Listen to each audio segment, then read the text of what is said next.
Hello दोस्तों, दृष्टि IAS के न्यूज़ ऑन मैप प्रोग्राम में आप सभी का स्वागत है। तो इस प्रोग्राम के अंतर्गत हम उन महत्वपूर्ण खबरों पर चर्चा करेंगे जो कि बीते सप्ताह हमारे सामने आई हैं। उनसे जुड़े हुए कौन कौन से स्थान नक्शे में महत्वपूर्ण हो सकते हैं, हमें देखने चाहिए, ताकि यदि उन स्थानों को लेकर के कोई सवाल बने तो हमें याद रहे। इसके अलावा कुछ ऐसी खबरें होती हैं जिनसे जुड़े हुए कुछ स्थानों के बारे में हमें जानना होता है, उन पर भी चर्चा करेंगे। इस प्रोग्राम को लेकर के आप लोगों की जो प्रतिक्रिया है बहुत सकारात्मक है। इस प्रोग्राम से आप लोग काफ़ी कुछ सीख रहे हैं, जैसा कि कमेंट सेक्शन में इस बारे में जानने को मिलता है। इस बारे में जानकर बहुत अच्छा लगता है। तो आप लोग इस प्रोग्राम को इसी तरह से देखते रहिए, क्योंकि ये अपने आप में बहुत महत्वपूर्ण प्रोग्राम है और इस हिसाब से इसको डिज़ाइन किया गया है ताकि कोई भी सवाल या फिर ज्योग्राफी वाला सेक्शन आपको ठीक तरह से तैयार हो जाए। तो पिछले सप्ताह की जो खबरें हैं उन पर बात करेंगे, लेकिन शुरू करें एक अभ्यास प्रश्न से जो पिछले सेशन में आपको दिया गया था। निम्नलिखित में से कौन सी झीलें बंद जलसंभर यानी एंडोरेक बेसिन का निर्माण करती हैं? ऑप्शन है तुर्काना झील, करीबा झील, चार्ड झील या फिर ताना झील या ताना झील भी कहते हैं। तो यहाँ पर शब्द क्या है? बंद जलसंभर। तो पहले आपको इस बात को समझ लीजिए कि बंद जलसंभर क्या होता है।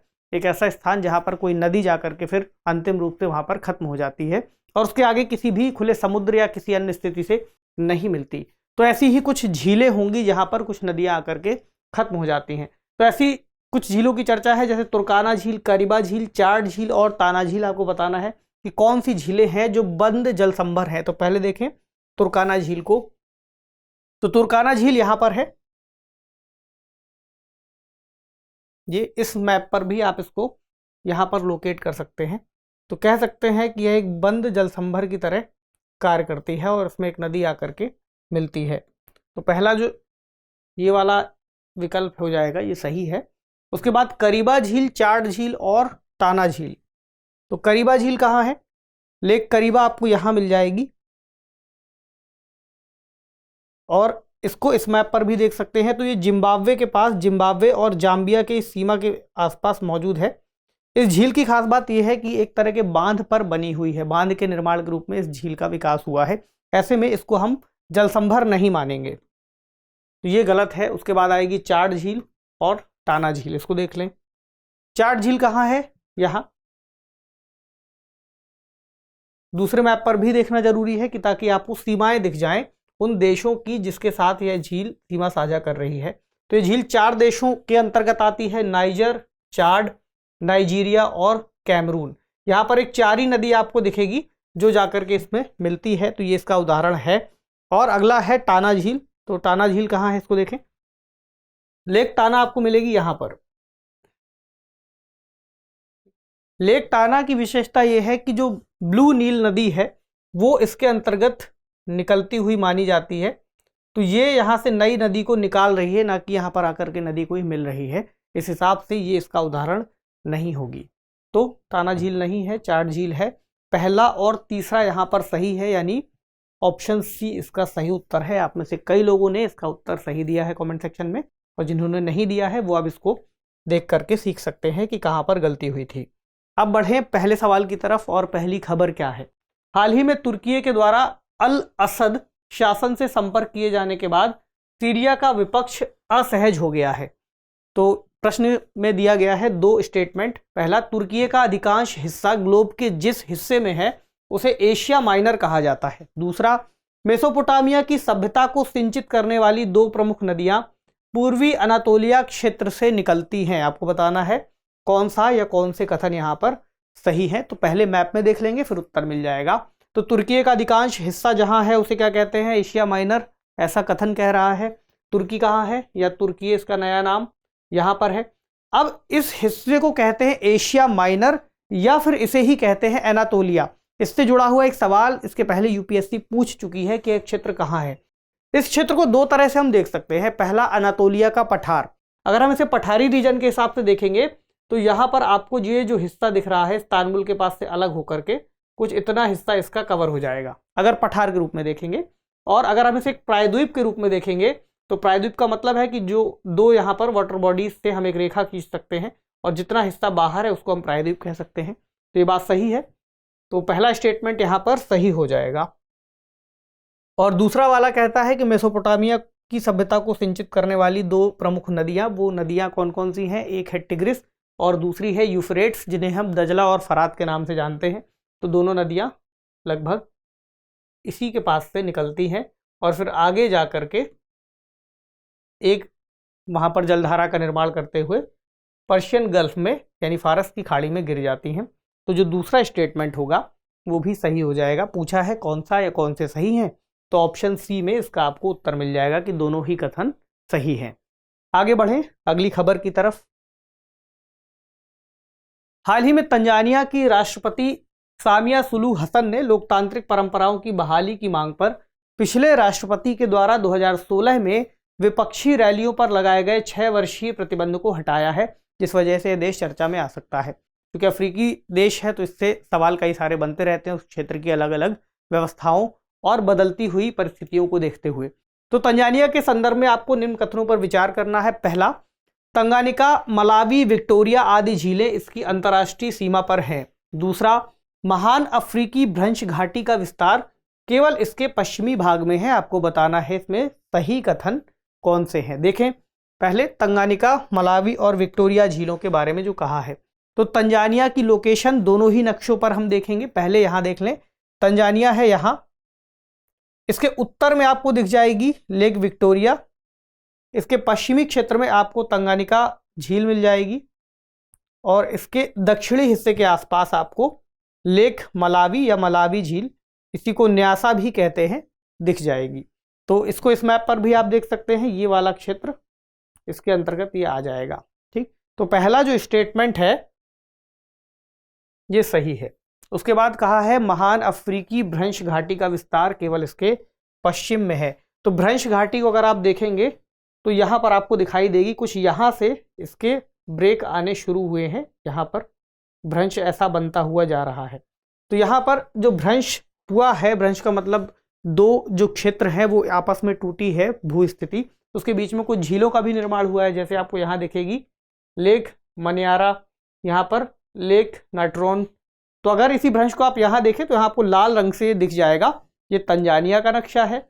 एक भ्रंश कुछ इस तरह से यहाँ आया है और एक भ्रंश इसके पश्चिमी क्षेत्र के पास है, जिसकी वजह से यहाँ कुछ झीलों का निर्माण हुआ है। इसे ग्रेट रिफ्ट वैली भी बोल रहे हैं। तो केवल पश्चिमी भाग में नहीं है, कुछ हिस्सा इसका पूर्वी या इसके उत्तरी भाग में भी है। तो इस वाले स्टेटमेंट को हम गलत कर लेंगे। तो यहाँ पर जो सही उत्तर हो जाएगा ऑप्शन ए में केवल एक, इसका स्टेटमेंट सही है।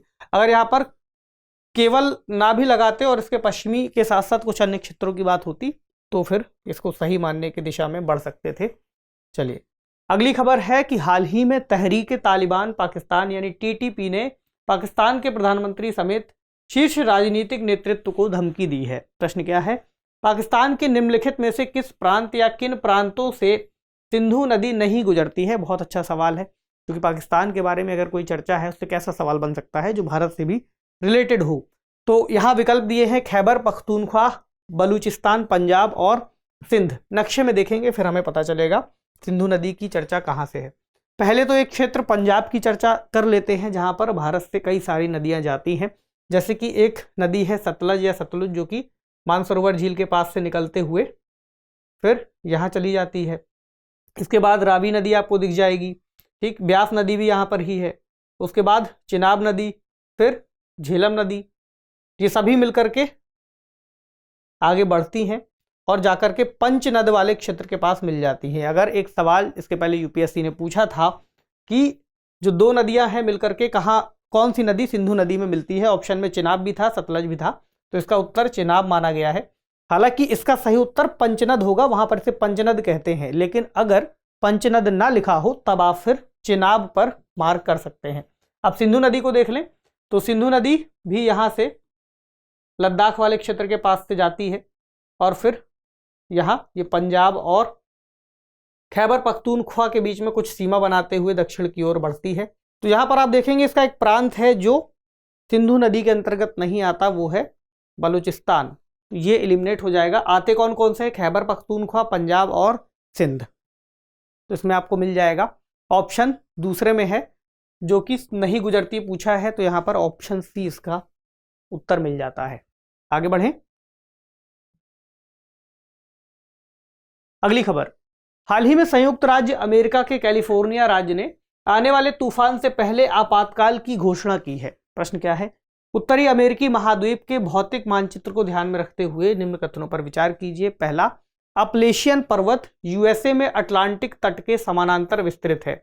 दूसरा, यूएसए के पर्वत समूह मुख्यतः दो क्षेत्रों में विस्तृत हैं जिनके बीच में मिसिसिपी नदी का विस्तृत मैदान स्थित है। अब देखते हैं इन दोनों की सही कौन सा है। अपलेशियन पर्वत की लोकेशन हम समझे पहले, तो यहां पर आपको दिख जाएगा उत्तरी अमेरिका महाद्वीप, जहां पर इसके उत्तर में कनाडा है और इसके लगभग मध्य भाग में आपको यूएसए मिल जाता है। तो यहां पर आपको दिखेगा अपलेशियन पर्वत, जो कि यूएस के पूर्वी भाग में आता है। इसके पश्चिमी भाग में रॉकी पर्वतों की एक लंबी श्रृंखला आती है, ठीक, जो और दक्षिण की ओर विस्तारित होती जाती है।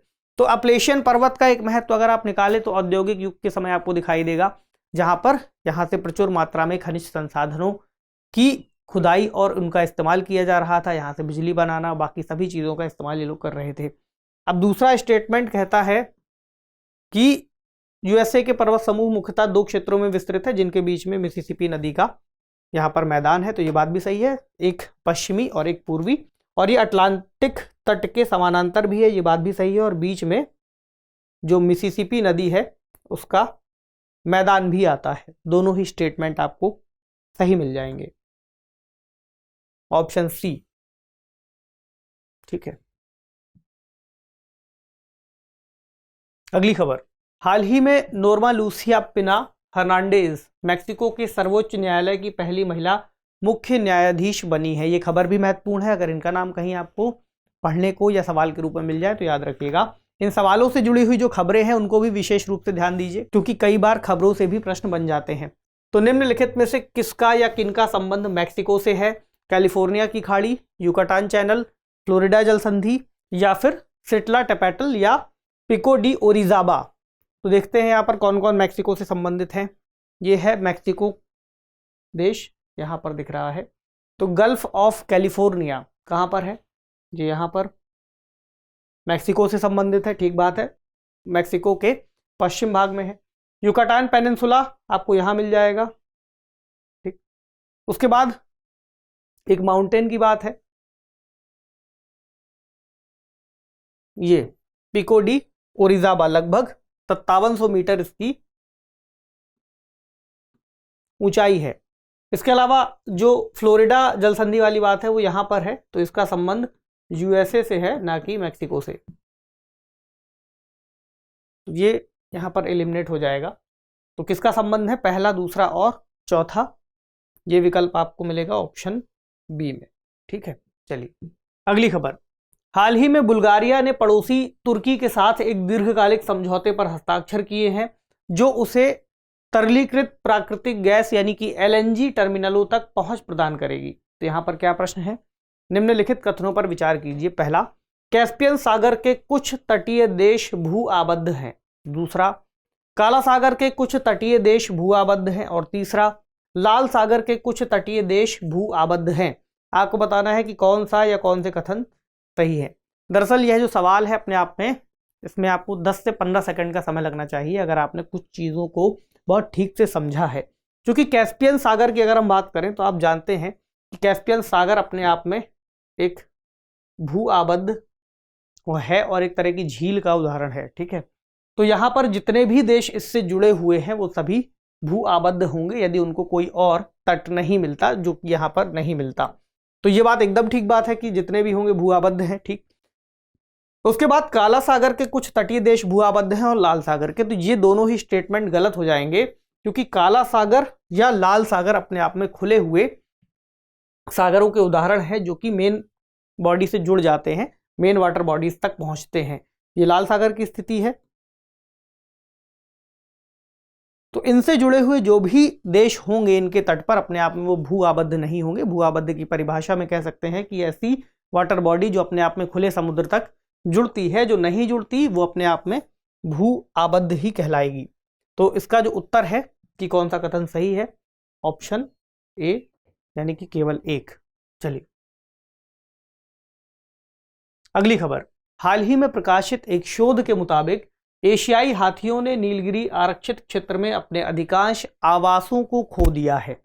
प्रश्न क्या बना, निम्नलिखित हाथी अभयारण्यों यानी कि रिजर्व को उत्तर से दक्षिण के क्रम में व्यवस्थित करना है, नॉर्थ टू साउथ।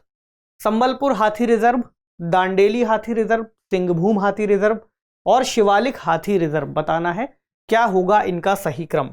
यहाँ मैप में देखें बहुत सारे हाथी रिजर्व हैं जिनके बारे में यहाँ जिक्र किया गया है, इनकी सूची आप यहाँ पर देख सकते हैं। लेकिन हमसे जो पूछे गए हैं हम एक बार उनको लोकेट करेंगे। पहला यहाँ पर देखेंगे दांडेली हाथी रिजर्व जो कि 12वें नंबर पर यहाँ दिया है, नक्शे में देखेंगे तो वो यहाँ आएगा कर्नाटक में, ठीक। उसके बाद सिंघभूम हाथी रिजर्व कहाँ है, ये 14वें नंबर का है, ये आएगा झारखंड के पास में, ठीक। उसके बाद संबलपुर हाथी रिजर्व 17वें नंबर पर, ये है ओडिशा में। और एक और जिक्र है शिवालिक हाथी रिजर्व 22वां नंबर, वो आपको यहाँ मिलेगा उत्तराखंड के पास, ठीक है। तो इनका अगर आप क्रम निकालेंगे तो पहले आएगा शिवालिक, उसके बाद आएगा यहाँ पर सिंघभूम, फिर आएगा संबलपुर और फिर अंत में आएगा दांडेली। तो इसका जो क्रम हो जाएगा वो होगा 4, 3, 1 और 2, यानी विकल्प बी में आपको ये क्रम मिल जाएगा, ये इसका सही उत्तर है। इसके अलावा और भी जो हाथी रिजर्व हैं उनके बारे में याद रखिएगा, उनकी लोकेशन एक बार आप देख सकते हैं क्योंकि महत्वपूर्ण हो जाते हैं, खासतौर से तमिलनाडु वाले क्षेत्र के पास और खासतौर से एक और क्षेत्र जो एलिफेंट कॉरिडोर के रूप में बनाए गए हैं, ठीक। आगे बढ़ें। अगली खबर, हाल ही में राष्ट्रपति श्रीमती द्रौपदी मुर्मू ने राजस्थान के पाली जिले के रोहट में 18वें राष्ट्रीय स्काउट और गाइड जम्बूरी का उद्घाटन किया। राजस्थान में आयोजन 66 साल बाद किया गया है। महत्वपूर्ण हो सकता है, राजस्थान और इसके आसपास के क्षेत्रों को लेकर के सवाल पूछ सकते हैं। तो प्रश्न के मुताबिक राजस्थान की सीमा दिल्ली जो कि एक संघ शासित क्षेत्र भी है उसको स्पर्श करती है। दूसरा, राष्ट्रीय राजधानी क्षेत्र यानी नेशनल कैपिटल रीजन में राजस्थान के भी कुछ जिले शामिल हैं। उसके बाद राजस्थान बांगर अरावली के पश्चिम में अवस्थित है। एक एक करके देखें कि क्या राजस्थान की सीमा दिल्ली तक आती है या नहीं। इस नक्शे में दिख जाएगा आपको, दिल्ली यहाँ पर है और राजस्थान की सीमा दिल्ली को टच नहीं करती, ठीक है। तो पहला जो स्टेटमेंट है ये गलत है। फिर राष्ट्रीय राजधानी क्षेत्र में राजस्थान के कुछ जिले शामिल हैं, इन्हें देखें तो इस नक्शे में आपको राजधानी दिल्ली और उसके आसपास के जो क्षेत्र हैं एनसीआर में आते हैं वो दिखाए गए हैं। तो राजस्थान के 2 जिले अलवर और भरतपुर एनसीआर में आते हैं। हरियाणा के कई सारे जिले आते हैं और उत्तर प्रदेश के भी कुछ जिले यहाँ पर आते हैं, जैसे शामली, मुजफ्फरनगर, बागपत, मेरठ, गाजियाबाद, हापुड़, गौतम बुद्ध नगर, बुलंदशहर और यहाँ पर हरियाणा के आप देख लीजिएगा। हमारे लिए जो उत्तर है उसमें ये विकल्प सही हो जाएगा, दूसरा वाला जो स्टेटमेंट है। तीसरा, राजस्थान बांगर अरावली के पश्चिम में है, ये कहाँ पर है देखें तो अरावली पर्वत, आपको अरावली रेंज यहाँ मिल जाएगी, ठीक। और राजस्थान बांगर यहाँ पर है, तो ये इसके पश्चिम में हम मान सकते हैं, ये बात सही है। क्या पूछा है, कौन से कथन सही हैं, तो दूसरा और तीसरा ये 2 कथन सही हैं, यानी ऑप्शन सी इसका सही उत्तर है। अगली खबर, हाल ही में रक्षा मंत्री राजनाथ सिंह ने अरुणाचल प्रदेश में सियोम ब्रिज का उद्घाटन किया है। BRO ने इसे निर्मित किया है। यह ब्रिज स्ट्रेटेजिक रूप से बहुत महत्वपूर्ण है, खासतौर से चूंकि अरुणाचल में है, अरुणाचल में टेंशंस वैसे ही चीन के साथ बनी हुई हैं। सवाल क्या है, सियोम नदी असम हिमालय से निकलती है और अरुणाचल प्रदेश तथा असम में प्रवाहित होते हुए दाईं ओर से ब्रह्मपुत्र नदी में मिल जाती है। यहाँ पर 3 बातें ध्यान रखनी है। पहली बात है सियोम नदी असम हिमालय से निकलती है। दूसरी बात, अरुणाचल प्रदेश तथा असम में प्रवाहित होते हुए दाईं ओर से ब्रह्मपुत्र नदी में मिल जाती है, ठीक। अगला स्टेटमेंट, मौलिंग राष्ट्रीय उद्यान सियोम नदी के बाएं किनारे पर है। आपको बताना है इसमें से सही कथन कौन से हैं।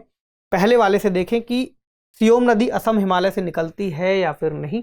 तो असम हिमालय के क्षेत्र में यह आता है, असम आपको यहाँ दिख जाएगा और ये हिमालयी रीजन जो यहाँ है वो आता है। सियोम नदी आपको यहाँ दिख जाएगी, कुछ यहाँ से उद्गम होता है इसका। तो इस स्टेटमेंट की एक बात सही है। आगे क्या कहता है स्टेटमेंट कि ये अरुणाचल प्रदेश और असम में प्रवाहित होते हुए ब्रह्मपुत्र नदी में मिलती है दाईं ओर से। तो ये असम और अरुणाचल में प्रवाहित नहीं होती, इस बात को याद रखिएगा, क्योंकि यहाँ से आ रही है दिहांग नदी जिसमें ये मिल जाती है। तो दिहांग ही आगे चलकर ब्रह्मपुत्र बनती है। तो ये वाली बात, बीच की बात जो है स्टेटमेंट को गलत कर देती है। बाईं ओर से मिलती है, ये वाली बात ठीक है, लेकिन प्रवाहित नहीं होगी, इसलिए ये पूरा स्टेटमेंट गलत हो जाएगा। इसके आगे कहा गया है कि मौलिंग राष्ट्रीय उद्यान सियोम नदी के बाएं किनारे पर है। इसको हम एक और नक्शे में देखेंगे, इसमें आपको सियोम नदी भी थोड़ा और स्पष्ट रूप से दिख जाएगी। ये आ रही है यहाँ से कुछ धाराएं और ये बन गई सियोम नदी। और मौलिंग राष्ट्रीय उद्यान यहाँ पर है, जो कि अगर आप इसकी धारा की दिशा से देखेंगे तो इसकी धारा की दिशा के बाईं ओर आता है। ये बात सही है। तो कौन सा सही है? केवल दूसरा ही यहां पर कथन सही है। ऑप्शन बी इसका उत्तर होगा। अगली खबर है, हाल ही में महाराष्ट्र के शिक्षा मंत्री दीपक केसरकर ने राज्य विधान परिषद को बताया कि उन्होंने पश्चिमी महाराष्ट्र शहर अहमदनगर का नाम बदलकर पुण्य श्लोक अहिल्या देवी नगर करने के लिए प्रस्ताव मांगा है। ठीक है, जिला प्रशासन से एक प्रस्ताव मांगा है। तो यहाँ पर ये खबर भी महत्वपूर्ण है कि वहां का एक शहर है अहमदनगर, उसका नाम क्या करना चाह रहे हैं? पुण्यलोक अहिल्या देवी नगर। अब यहाँ पर एक प्रश्न भी है, निम्नलिखित में से कौन सा शहर लगभग उसी अक्षांश पर स्थित है जिस पर अहमदनगर स्थित है? अब चूंकि अहमदनगर की चर्चा हुई है इसलिए उसको मैप पर देखना बहुत जरूरी है। सवाल किसी भी तरह का बनाया जा सकता है, अक्षांश पर यह सवाल है। तो अहमदनगर आपको दिखेगा, यहां पर एक लाइन खींची है, यह है महाराष्ट्र, और ये यहां से एक लाइन है 19.1 डिग्री नॉर्थ। ठीक, तो अहमदनगर है इस अक्षांश पर, यहां पर इस अक्षांश पर आपको बाकी कौन कौन से दिख रहे हैं जो कि विकल्प में है?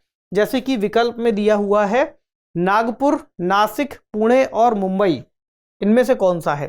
तो नासिक इसके उत्तर में है यहां, ठीक, पुणे इसके दक्षिण में है, इसके बाद नागपुर आपको यहां मिल जाएगा काफी ज्यादा उत्तर में। तो मुंबई ऐसा है जो इसी अक्षांश पर लगभग मौजूद है, तो इसका उत्तर हो जाएगा मुंबई। कुछ इस तरह से भी आप लोकेट कर सकते हैं। बहुत ही महत्वपूर्ण सवाल है। अहमदनगर की लोकेशन के हिसाब से ये भी देख लीजिएगा कि अगर वहां से कोई नदी गुजरती है तो कौन सी गुजरती है, महत्वपूर्ण हो जाएगा। तो इसका उत्तर क्या है? Option D, Mumbai. आगे बढ़े। एक और सवाल जो कि इसके पहले पूछा जा चुका है, प्रीलिम्स 2017 में सेट ए में पूछा गया था। प्रश्न में कहा गया है, निम्नलिखित कथनों पर विचार कीजिए। भारत में हिमालय केवल 5 राज्यों में फैला हुआ है, पश्चिमी घाट केवल 5 राज्यों में फैले हुए हैं, पुलिकट झील केवल 2 राज्यों में फैली हुई है। यहाँ पर वर्ष को याद रखिएगा, ये 2017 का सवाल है जिसके हिसाब से इसका उत्तर निकाला गया है। तो भारत में हिमालय केवल 5 राज्यों में फैला हुआ है, ये बात उस समय के हिसाब से गलत थी, क्योंकि उस समय आपको याद है कि जम्मू कश्मीर भी एक राज्य हुआ करता था, या हम कहें एक स्टेट था। इस हिसाब से देखते 1, 2, 3, चौथा सिक्किम, 5वां यहाँ पश्चिम बंगाल का हिस्सा, छठा अरुणाचल प्रदेश। कुछ लोग यहाँ पर अगर आप देखेंगे तो असम के पास वाले हिस्से में भी हिमालय का कुछ क्षेत्र मान लेते हैं। तब निश्चित तौर पर यह जो स्टेटमेंट था ये गलत था। आज के हिसाब से अगर देखेंगे तो इस पर कोई विवाद हो भी सकता है। अगला, पश्चिमी घाट केवल 5 राज्यों में फैले हुए हैं, इसको भी देखें। तो पश्चिमी घाट की लोकेशन आपको कुछ हिस्सा इसका यहाँ गुजरात के पास, एक, दूसरा महाराष्ट्र, तीसरा गोवा, चौथा कर्नाटक, 5वां केरल और छठा हल्का सा हिस्सा तमिलनाडु के पास। तो केवल 5 राज्यों में नहीं है, ये स्टेटमेंट भी गलत है। दूसरा, पुलिकट झील केवल 2 राज्यों में फैली हुई है। इस स्टेटमेंट को देखेंगे तो पुलिकट झील आपको यहाँ मिलेगी आंध्र प्रदेश और थोड़ा सा इसका हिस्सा टच करता है तमिलनाडु के पास। इसको बड़े मैप में देखें तो इस तरह से आपको दिख जाएगी, ये 2 राज्यों की सीमा है और यहाँ से कुछ इस तरह से ये झील मौजूद है। यहाँ पर ही आपको मिल जाएगा श्रीहरिकोटा, जहाँ से हम रॉकेटों का प्रक्षेपण करते हैं। ठीक है, तो ये वाला स्टेटमेंट अपने आप में सही है। कौन सा इसका उत्तर सही माना गया है? Option B. चलिए, अब एक सवाल आपको अभ्यास के लिए भी देना जरूरी है ताकि आप लोग उस पर थोड़ा सा मेहनत करें, दिमाग लगाएं। निम्नलिखित में से कौन सी नदी या नदियां स्वतंत्र रूप से समुद्र में मिलती हैं? ऑप्शन क्या है? पेन्नेरू, तापी, तुंगभद्रा और वैगई।